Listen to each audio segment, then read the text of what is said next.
মান সাল্লা বাদাল মাগরিবি 20 রাকাতান, কোন ব্যক্তি যদি মাগরিবের নামাজের পর 20 রাকাত নামাজ আদায় করতে পারে, আল্লাহ রাব্বুল আলামিন তার জন্য জান্নাতের মধ্যে একটা ঘর বানাই দিবেন। বলেন না সুবহানাল্লাহ।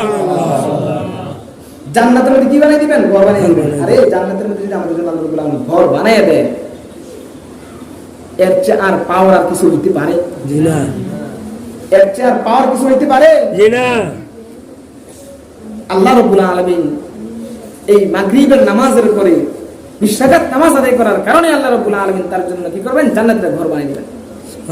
অন্য এক হাদিসের মধ্যে আল্লাহ নবী বলেন, বিসিত্তি রাকাতিন আদালনা বিইবাদাতি, বিসিত্তি রাকাতিন আদালনা বিইবাদাতি সিনতাই আশারা সানা।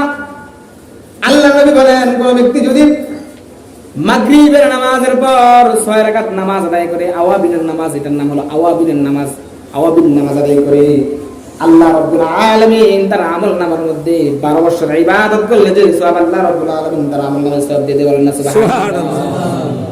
কয় রাকাত নামাজ? 6 রাকাত নামাজ। সুন্নাত 6 রাকাত বা সুন্নাত ছাড়া কি 6 রাকাত? আপনার সময় থাকলে সুন্নাত ছাড়া আপনি 6 রাকাত করবেন, সময় না থাকলে সুন্নাত সহ কি করবেন? 6 রাকাত নামাজ আদায় করবেন। করতে পারবো তো ইনশাআল্লাহ? তাহলে আল্লাহ রাব্বুল আলামিন এটা আদায় করলে কি দিবেন? 12 বছর নামাজ আদায় করলে, 12 বছর ইবাদত করলে যে সওয়াব, 12 বছর ইবাদতের সওয়াব আল্লাহ রাব্বুল আলামিন দিয়ে দিবেন। সুবহানাল্লাহ। করতে পারবো তো? ইনশাআল্লাহ। এই আদায় করতে পারবো তো? ইনশাআল্লাহ।